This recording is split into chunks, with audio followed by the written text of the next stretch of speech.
이틀 뒤죠. 수요일에 변창흠 국토교통부 장관 후보자에 대한 인사청문회가 열립니다. 그런데 청문회 전부터 정말 여러 가지 논란이 휩싸이고 있습니다. 일단 장 변호사님, 네.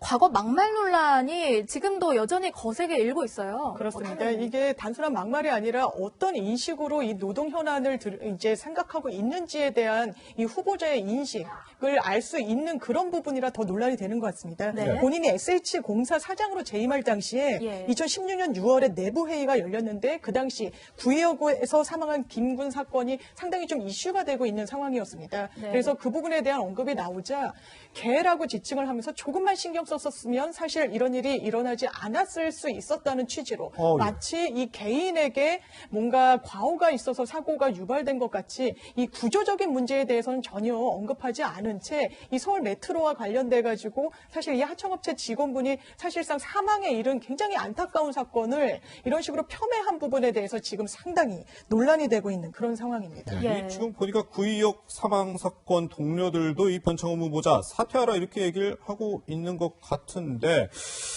글쎄요, 지금 문재인 정부의 이런 노동 철학과는 상당히 동떨어진 발언 아닌가요? 그렇죠. 이런 부분이 사실 대통령이 언급하고 있는 어떤 노동이 이제 우선시되는 그런 기조에도 상당히 반할 뿐만 아니라 본인이 뭐 노동부처의 주무부처 장관은 아니라고 하더라도 정권과 일정 정도 견해를 같이 하고 그 색깔을 같이 해야 되는 장관이 과거에 이런 식의 발언을 했다라는 부분은 상당히 문제인 것 같습니다. 다만 이것을 국토교통부 장관으로서 이제 부동산 현안이 가장 이제 시급한 지금의 적임자로 이 정부가 이 변창흠 후보자를 내정한 것이기 때문에 이게 업무를 수행하기 어려울 정도로 가실지 그리고 청문회장에서 과연 진정성 있는 사과를 내놓을지 이 부분에 따라서 많은 이 향후가 이제 좌우될 걸로 보이는 상황입니다. 네, 변창흠 후보자의 과거 발언에 대해서요.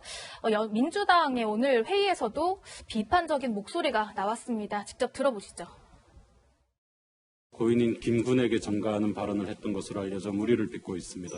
변 후보자는 SH 내부 회의에서 위탁받은 업체 직원이 실수로 죽은 것, 사실 아무것도 아닌데 걔만 조금만 신경 썼었으면 아무 일도 없는 것처럼 될 수 있었는데라는 발언을 했습니다. 간부들에게 안전을 강조하려는 취지로 말한 것으로 보이지만 사회 구조적 문제로 인한 중대재해 사망 사건을 고인 개인의 탓으로 인식한 점에 대해 유감을 표하지 않을 수 없습니다.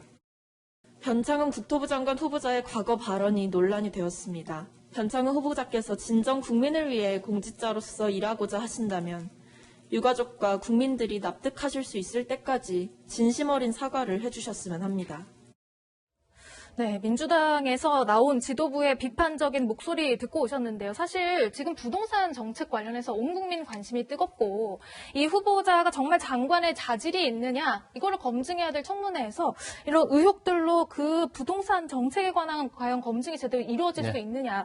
사실 SH공사 사장 재임 시절에 못 사는 사람들이 뭐 밥을 해먹지 사서 먹겠느냐 이런 발언도 지금 논란이 되고 있잖아요. 맞습니다. 지금 국민의힘 같은 경우에는 사과할 게 아니라 사퇴해야 할 거다, 해야 한다라고 얘기하는데 사실 한 번 실수면 그건 사과해도 되죠. 그런데 여러 번 반복된다고 하면 그건 기본적인 인식이기 때문에 이건 한 번 사과로 해결될 문제가 아니라고 봅니다. 그래서 이건 같은 경우에는 전형적인 기득권자가 사회적 약자를 비하하는 지금 얘기들이거든요. 네. 그래서 뭐 얼마나 힘들었으면 구의역에서 그렇게 해가지고, 비명에 가셨겠어요. 그런 거를 그렇게 폄훼하고, 아파트에 사시는 분들, 그런 부분들도 그렇게 비하하고, 이런 것들을 봤을 때는 사실은 정책 검증 이전에 개인 자질의 문제이기 때문에, 인성의 문제이기 때문에 이 부분에 대해서는 아니라고 하는 걸 명백하게 보이든지, 보일 수 있는 게 있으면 보이든지 아니면 사퇴하는 게 맞는 거고, 만약에 이것을 계속 밀어붙인다라고 하면은 사실 지금 부동산 정책도 해법이 나오질 않고 있는데 계속 밀어붙이겠다는 거 아닙니까? 국민의 저항을 어떻게 감당하려고 하겠습니까? 정부의 입장에서도 이렇게 반론이 있을 때 과감하게 국민의 뜻을 수용해가지고 또 같은 범여권으로 분류되는 정의당의 반발도 있지 않습니까? 그렇다고 하면 당연히 정부에서는 끝까지 고집할 게 아니라 이번에는 국민의 뜻을 받아들여가지고 후보를 바꾸겠다라고 얘기하면 얼마나 아름답습니까? 그 와중에 좀 부동산 정책도 기조를 좀 바꿔줬으면 좋겠다 하는 바람이 있습니다. 예.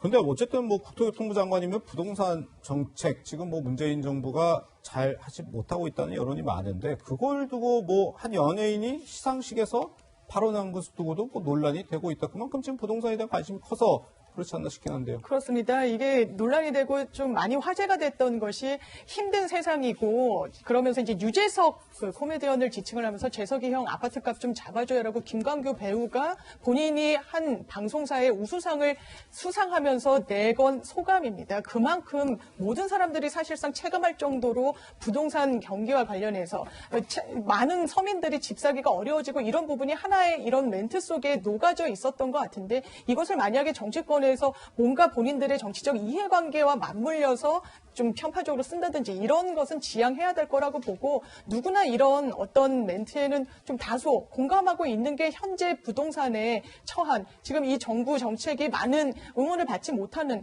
이런 상징적인 한 장면이 아니었나 이런 생각합니다. 네. 매년 연말마다 대학 교수들이 올해 한자성어를 뭐 이렇게 좀 뽑는다고 해요. 그런데 올해는 아시타비라는 신조어가 등장했다고 합니다. 이게 내로남불이라는 것을 한자어로 옮긴 건데 신조어가 선정된 건 이번이 처음이다.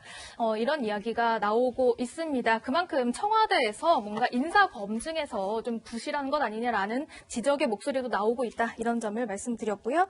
두 분과는 여기서 인사 나누겠습니다. 고맙습니다.